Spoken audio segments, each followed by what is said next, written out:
Hi everyone, welcome to episode 5 of Au Pair Freedom, the channel where we answer the question, how does gendered work impact international flows of labor and exchange? In this episode, we'll be talking about au pairs from the global south, pertaining to 4 specific groups, being Latina au pairs, Japanese au pairs, Syrian au pairs, and Filipino au pairs. First, I will discuss au pairs from developing countries in general. So most au pair programs contain an educational portion that commits host families to providing a stipend toward coursework worth 6 credits of undergrad, graduate, continuing education, or audited classes. Host families are also committed to provide transportation stipend and provide time available for au pairs to attend classes. For au pairs to extend their contract beyond the 1-year mark, they must continue their educational component. Now, many au pairs lack the financial or the emotional backing from their families to pursue their educational and professional aspirations. As a result, many au pairs join au pair programs to attain educational and career opportunities that they don't have access to back in their home countries. Now, this lack of access many times is due in part to domestic labor markets in which career opportunities for educated men and women is dependent on socioeconomic status and networking within the educational fields. Now, the au pair program provides many young men and women with a migratory experience to leave immobile or low-performing economies in their home countries. In migrating, they begin an international career strategy that serves as a cocoon for their dream career in the future. Now, the danger of the au pair program resides in its extension as a means to achieve educational career opportunities, because prolongation in many cases increases the chances that au pairs continue in a cycle of service positions in the future. The longer that au pairs remain in service positions, the more that their initial network structure decreases, and the greater chance that they will be unable to achieve workforce integration when they return back home. Thus, this limits the amount of time that au pairs receive both in their contracts of stay and in the time available to take courses and engage with the material, creates a form of entrapment for au pairs, in which they may be exposed to unwarranted legal and financial consequences. Now to talk about Turkish au pairs. Now, Turkish applicants have the goal of achieving advancements in their careers through becoming au pairs. The Turkish au pairs are preferred over au pairs of other nationalities because of the more mature age range and their work experience in their field of study. Many Turkish au pairs receive English language in their home countries, or they perceive the English language as a key that can open up doors to transnational careers and increase chances for mobility within Turkey.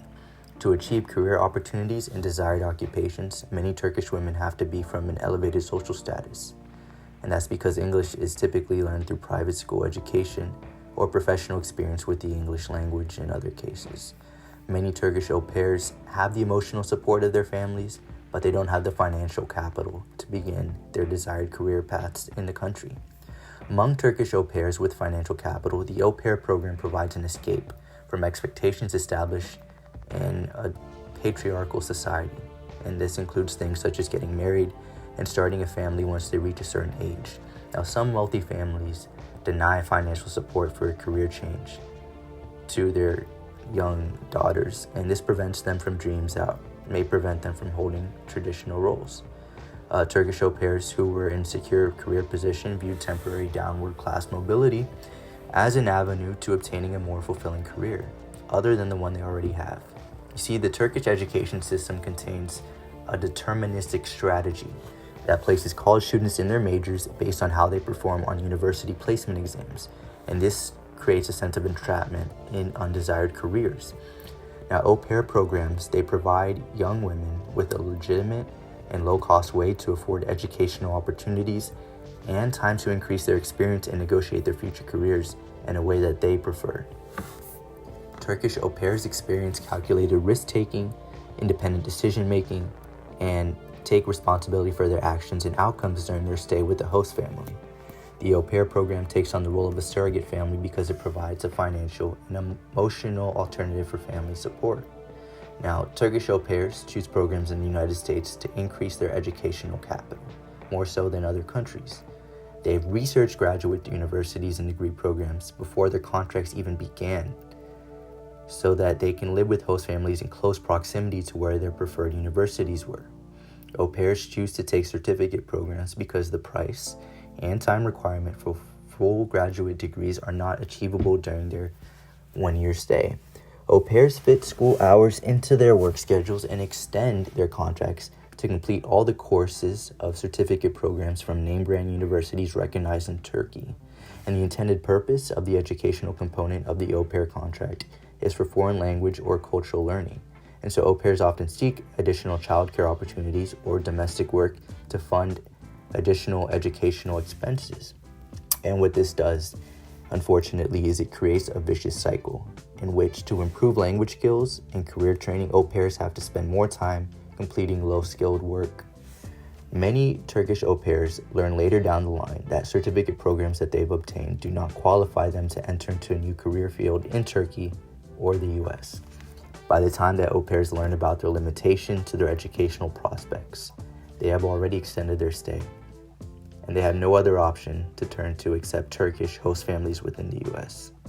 Now, Turkish host families are the most likely to demand Turkish au pairs, implying additional household responsibilities and other measures to compensate for, such as the lack of English language used in the household. Some au pairs realize that they continue in the childcare industry without ever achieving their educational or professional goals that initially drew them to becoming au pairs. Other au pairs add an optional practical training, allowing them to take a year of work in their area of study or to make a possible visa change. Now, the caveat is that gaps in payment or any problems require participants to return to the au pair program to retain their visas.